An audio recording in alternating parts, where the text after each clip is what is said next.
اعوذ باللہ من الشیطان اللعین الرجیم بسم اللہ الرحمن الرحیم احمد اللہ علی آلائہ ونشکرہ علی نعمائہ والصلاة والسلام علی سید انبیائہ وخیر اوصیائہ اما بعد۔ عزیزان محترم، آج ہم آپ کے ساتھ کتاب آداب المتعلمین کا آغاز کر رہے ہیں۔ یہ کتاب علم دین حاصل کرنے والے ہر طالب علم کو پڑھنی چاہیے، اور کسی بھی علم کے آغاز سے پہلے اس کتاب کو پڑھنا، خواہ وہ علم دین ہو، خواہ وہ علم رائج وقت ہو، اسے پڑھنے سے پہلے اگر کتاب آداب المتعلمین کو پڑھ لیا جائے تو طالب علم، چاہے وہ دینی طالب علم ہے، چاہے طالب علم روز اور طالب علم وقت ہے، اس کے لیے ایسے مفید نکات اس کتاب میں بیان کیے گئے ہیں کہ جو اس کی تحصیل علم کے راستے میں اس کی مدد کریں گے اور اس کے لیے معاون اور ممد و مددگار ثابت ہوں گے۔ ہم بحول قوت پروردگار اس کتاب کا آغاز کر رہے ہیں تاکہ وہ افراد جو حوزہ علمیہ میں تحصیل علم کر رہے ہیں، دینی مدارس میں تحصیل علم کر رہے ہیں، وہ اس سے استفادہ کریں، اور وہ افراد جو یونیورسٹیز یا کالجز میں پڑھ رہے ہیں وہ بھی اس کتاب کو دیکھیں، اس کے لیکچرز کو سنیں، ان سے استفادہ کریں اور ان سے برکت حاصل کریں۔ قبل اس کے کہ میں اس کتاب کے متن کا اور اس کتاب کے خطبے کا آغاز کروں، بطور مقدمہ آپ کی خدمت میں کچھ مطالب کو بیان کرنا چاہتا ہوں۔ سب سے پہلے ہماری گفتگو کا محور وہ افراد ہیں کہ جو دینی مدارس میں آتے ہیں اور باقاعدہ آ کر تحصیل علم دین کرنا چاہتے ہیں۔ معمولاً روش یہی ہوتی ہے، طریقہ کار یہی ہوتا ہے کہ طلاب آتے ہیں اور انہیں آتے ہی ادبیات عرب کی کتابیں تھما دی جاتی ہیں اور وہ ادبیات عرب کی کتابیں پڑھتے ہیں۔ ادبیات عرب سے فارغ ہونے کے بعد انہیں فقہ اور اصول کی تعلیم دی جاتی ہے، انہیں احادیث کی تعلیم دی جاتی ہے، انہیں اعتقادات کی تعلیم دی جاتی ہے، اور اس طرح سے یہ سلسلہ ان کا چلتا رہتا ہے۔ لیکن ایک چیز جس کی اس آخری دہائیوں میں شدت کے ساتھ کمی محسوس ہو رہی ہے حوزہ علمیہ میں، وہ علم اخلاق ہے۔ قدیم میں باقاعدہ حوزہ علمیہ میں اخلاق کا درس ہوا کرتا تھا، باقاعدہ طلاب کے مربیان اخلاق ہوا کرتے تھے جو انہیں اخلاقیات کی باقاعدہ تعلیم دیا کرتے تھے اور اخلاق نظری کی تعلیم دیا کرتے تھے، یعنی باقاعدہ متن کی صورت میں ایک کتاب کا انتخاب کیا جاتا تھا، استاد اس کتاب کے متن کو پڑھتا تھا اور پھر اس کی تشریح کیا کرتا تھا اور طلاب اس سے استفادہ کرتے تھے۔ اسے اخلاق نظری کہا جاتا ہے۔ اور ایک اخلاق عملی ہے، یعنی استاد خود طلاب کو باقاعدہ آیات و روایات کی روشنی میں تہذیب نفس اور اخلاقیات کی تعلیم دیتا ہے جسے طلاب رعایت کرتے ہیں، یعنی اس میں باقاعدہ کوئی مروجہ متن انتخاب نہیں کیا جاتا۔ لیکن گزشتہ کچھ دہائیوں میں اس چیز کو مشاہدہ کیا جا رہا ہے کہ حوزہ علمیہ میں دینی مدارس میں اخلاقیات کے درس کا فقدان ہو چکا ہے، یعنی باقاعدہ کسی قسم کا کوئی درس اخلاق رائج نہیں ہے۔ ممکن ہے مدارس نے کسی نے انفرادی طور پر کوئی ایسا درس رکھا ہو، لیکن خود حوزہ علمیہ کی جانب سے باقاعدہ کوئی ایسا سلسلہ نہیں ہے۔ ہمیں یاد ہے کہ جب ہم حوزہ علمیہ میں آئے تھے تو اس وقت ابتدا میں جب ہم پاکستان میں کسی مدرسے میں تھے تو وہاں باقاعدہ ہر روز ہمارے لیے ہمارے مربی، ہمارے شفیق استاد حجت الاسلام والمسلمین مرحوم سید کرامت علی نجفی صاحب باقاعدہ اخلاق دیا کرتے تھے درس ہمیں۔ اور جب ہم حوزہ علمیہ قم میں آئے تو اس وقت بھی بزرگ فقہا، بزرگ شخصیات کا درس اخلاق ہوا کرتا تھا، جن میں مرحوم آیت اللہ مشکینی، آیت اللہ مظاہری اور اس قسم کی شخصیات، آیت اللہ میانجی، اس قسم کی شخصیات ہوا کرتی تھیں جو باقاعدہ اخلاقیات کا درس دیا کرتی تھیں۔ اور خود مرحوم آیت اللہ بہجت کہ جن کی خود زندگی اخلاق کا ایک عملی نمونہ تھی، طلاب ان کے محضر میں جاتے تھے، ان کی نماز میں شرکت کیا کرتے تھے، اور ان کی نماز ہی ایسی فیوزات پر مشتمل نماز ہوتی تھی کہ طلاب کو ملکوت کی طرف لے جانے پر وہ خود وادار کرتی تھی کہ طلاب اس تہذیب نفس کے میدان میں جدوجہد کریں، کوشش کریں اور آگے بڑھیں۔ سوال یہ پیدا ہوتا ہے کہ تہذیب نفس کرنا، علم اخلاق کو باقاعدہ پڑھنا، چاہے وہ نظری ہو چاہے وہ عملی ہو، کیوں ضروری ہے؟ اس کی بنیادی وجہ ہم رسول خدا صلی اللہ علیہ وآلہ وسلم کے اس فرمان ذی شان کو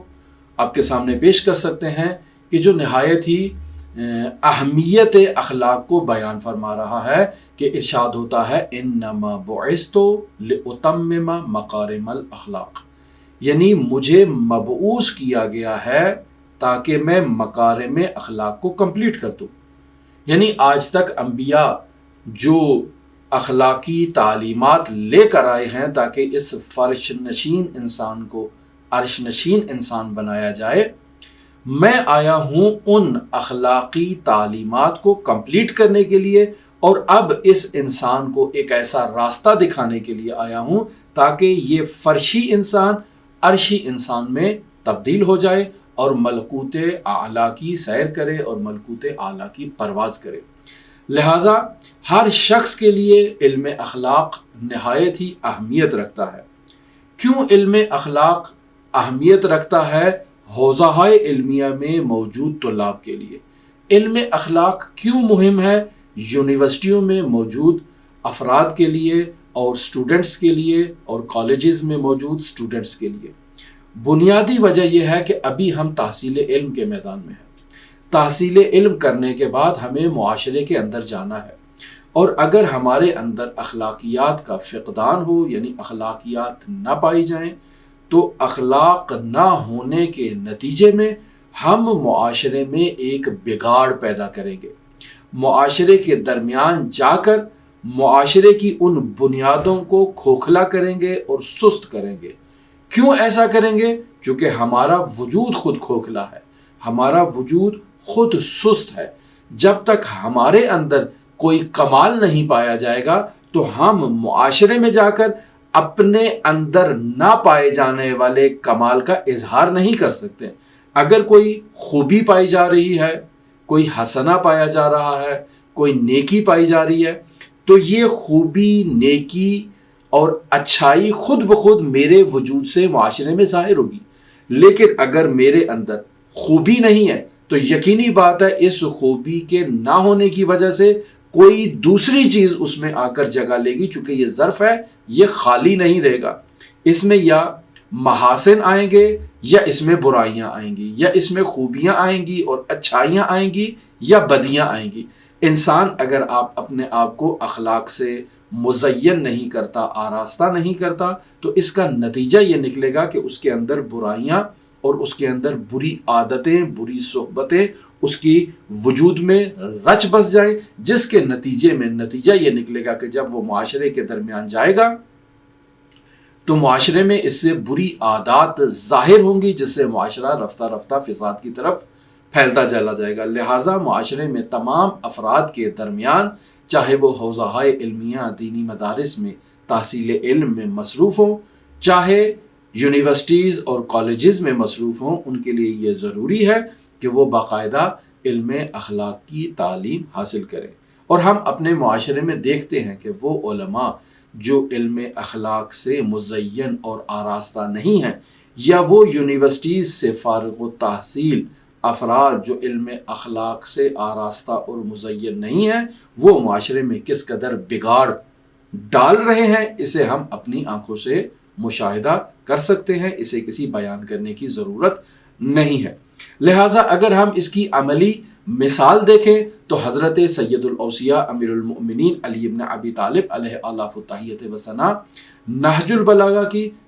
حکمت نمبر 70 میں اسی مطلب کی طرف اشارہ فرما رہے ہیں۔ قال مولانا امیر المؤمنین علی بن ابی طالب علیہ آلاف التحیت وثنا من نسب نفسہ للناس اماما، یعنی وہ شخص جو خود کو لوگوں کا امام یا لوگوں کا پیشوا قرار دیتا ہے، فَلْيَبْدَعْ بِتَعْلِيمِ نَفْسِهِ قَبْلَ تَعْلِيمِ غَيْرِهِ، اسے چاہیے کہ وہ لوگوں کو آداب سکھانے سے پہلے خود مؤدب ہو جائے، یعنی خود اخلاق کا عملی مجسمہ اور اخلاق سے آراستہ اخلاق کا پیکر بنے۔ اگر یہ شخص خود مؤدب ہوگا تب جا کر یہ لوگوں کو اخلاق کی تعلیم دے سکتا ہے اور انہیں مؤدب کر سکتا ہے، لیکن اگر یہ خود اخلاق سے آراستہ نہیں ہے، خود مؤدب نہیں ہے، تو نتیجتاً یہ معاشرے میں افراد کو مؤدب اور اخلاق کی تعلیم نہیں دے سکتا۔ لہذا فرما رہے ہیں فَلْيَبْدَعْ بِتَعْلِيمِ نَفْسِهِ، اس کو آغاز میں یہ کرنا چاہیے کہ یہ اپنے نفس کو تعلیم دے قبل تعلیم غیرے، کسی دوسرے کو تعلیم دینے سے پہلے خود کو اخلاق سے مزین کرے اور اخلاق سے آراستہ کرنے کے لیے اخلاق نظری کو اور اخلاق عملی کو باقاعدہ استاد اخلاق کے پاس پڑھے، خود سے مطالعہ نہ کرے، چونکہ یہ خود مطالعے والی چیز نہیں ہے، یہ ایک نفس سے، ایک تربیت یافتہ نفس سے دوسرے تک منتقل ہوتی ہے تاکہ اس کے نفس کو کامل کیا جا سکے۔ وَلْيَكُنْ تَعْدِيبُهُ بِسِيرَتِهِ قَبْلَ تَعْدِيبِهِ بِلِسَانِهِ، حضرت سید الاوصیاء امیر المؤمنین علی بن ابی طالب علیہ آلاف التحیت وثنا فرما رہے ہیں کہ یہ شخص جو اپنے آپ کو لوگوں کے لیے امام قرار دے رہا ہے، اس کے لیے ضروری ہے کہ اس کا کردار ہونا چاہیے، اسے مؤدب ہونا چاہیے، لوگوں کو کردار اور ادب کی تعلیم دینے سے پہلے، یعنی میں اپنی زبان سے جو اپنی زبان کو جنبش دے رہا ہوں اور اس جنبش کے نتیجے میں میں آپ کو اخلاق کی تعلیم دینا چاہ رہا ہوں، تو اس اخلاق کی تعلیم دینے سے پہلے میری اپنی سیرت اخلاق سے آراستہ ہونی چاہیے، مجھے خود مؤدب ہونا چاہیے، کردار کے اعتبار سے مؤدب ہونا چاہیے، اخلاقیات سے مزین اور آراستہ ہونا چاہیے، پھر میں جا کر لوگوں کو اخلاقیات کی تعلیم دے سکتا ہوں۔ پھر حضرت سید الاوصیاء اسی حکمت نمبر 70 میں ارشاد فرما رہے ہیں وَمُعَلِّمُ نَفْسِهِ وَمُعَدِّبُهَا أَحَقُّ بِالْإِجْلَالِ مِنْ مُعَلِّمِ النَّاسِ وَمُعَدِّبِهِمْ، یعنی وہ شخص جو خود کو تعلیم دے اور آداب کی رعایت کرے وہ زیادہ سزاوار ہے، زیادہ لائق ہے، زیادہ مستحق ہے اس شخص کی نسبت کہ جو خود اندر سے کھوکھلا ہے، خود اخلاق سے مزین نہیں ہے، خود اخلاق سے آراستہ نہیں ہے، لیکن جا کر لوگوں کو جو ہے نا وہ اخلاق کی تعلیم دے رہا ہے، لوگوں کو جا کر آراستہ کرنا چاہ رہا ہے اخلاق کی۔ پس معلم نفسہ و مؤدبها، وہ شخص جو اپنے نفس کا معلم ہے اور اپنے نفس کو آداب اسلامی اور اخلاق اسلامی سے آراستہ کر چکا ہے، احق کو وہ زیادہ سزاوار ہے، بالاجلال زیادہ سزاوار ہے اجلال کا اور رفعت مقام کا اس شخص کی نسبت میں معلم الناس و مؤدبہم، کہ جو خود آراستہ نہیں ہے لیکن جا کر لوگوں کو ادب سکھانا چاہ رہا ہے اور لوگوں کو اخلاقیات کی تعلیم دینا چاہ رہا ہے۔ لہٰذا اس حکمت سے ہمیں حضرت سید الاوصیاء کی یہ معلوم ہو رہا ہے کہ انسان کو زبان سے اخلاقیات کی تعلیم دینے سے پہلے خود اخلاق کا مجسمہ ہونا چاہیے، یعنی اس کی سیرت، اس کا کردار اخلاق سے آراستہ ہونا چاہیے، پھر اب اسے حق حاصل ہے کہ یہ جا کر دوسروں کو اخلاقیات کی تعلیم دے اور اخلاق سے دوسروں کو آراستہ کرے۔ تبلیغ عملی سے متعلق حضرت امام جعفر صادق علیہ آلاف التحیت وثنا سے ایک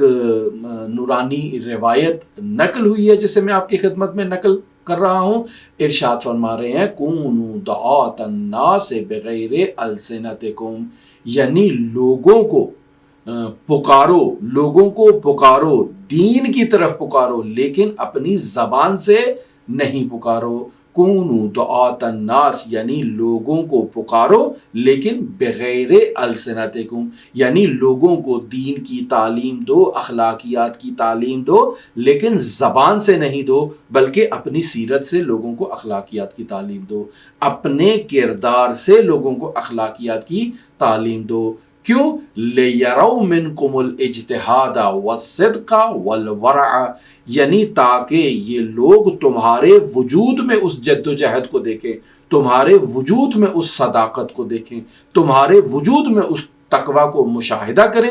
جب وہ تمہیں تقوی کا پیکر دیکھیں گے، صداقت کا پیکر دیکھیں گے، مجاہدت کا پیکر دیکھیں گے تو خود بخود وہ تمہارے اس کردار کی جو ہے وہ تقلید کرتے ہوئے تمہارے نقش قدم پر چلیں گے اور اخلاق سے آراستہ ہوں گے۔ بس اس نورانی روایت میں بھی حضرت امام جعفر صادق اس چیز کی ترغیب دلانا چاہ رہے ہیں کہ معلم اخلاق کو پہلے خود اپنے نفس کے طور پر مؤدب ہونا چاہیے، اخلاق سے آراستہ ہونا چاہیے، اور اسے چاہیے کہ وہ اپنے عمل سے لوگوں کو دین کی طرف، اخلاق کی طرف، توحید کی طرف، اہل بیت کی طرف پکارے۔ اگر وہ اپنے کردار سے پکارے گا تو لوگ زیادہ جلب توجہ کریں گے، لیکن اگر زبان سے پکارے گا تو لوگ زیادہ توجہ نہیں کریں گے۔ مرحوم حضرت آیت اللہ العظمیٰ بہجت رحمۃ اللہ علیہ ایسے ہی اخلاقیات کا مجسمہ تھے۔ یعنی مرحوم آیت اللہ بہجت رحمۃ اللہ علیہ سے اگر کہا جاتا تھا کہ آپ ہمیں کوئی اخلاقی نصیحت کریں تو کہتے ہیں کہ میرے لیے بہت مشکل ہے کہ میں کسی کو اخلاقیات کی تعلیم دوں یا اخلاقی نصیحت کروں، لہٰذا اسی مطلب کی طرف وہ اشارہ کرتے تھے کہ کونوا دعاۃ الناس بغیر السنتکم، کہ ضروری نہیں ہے کہ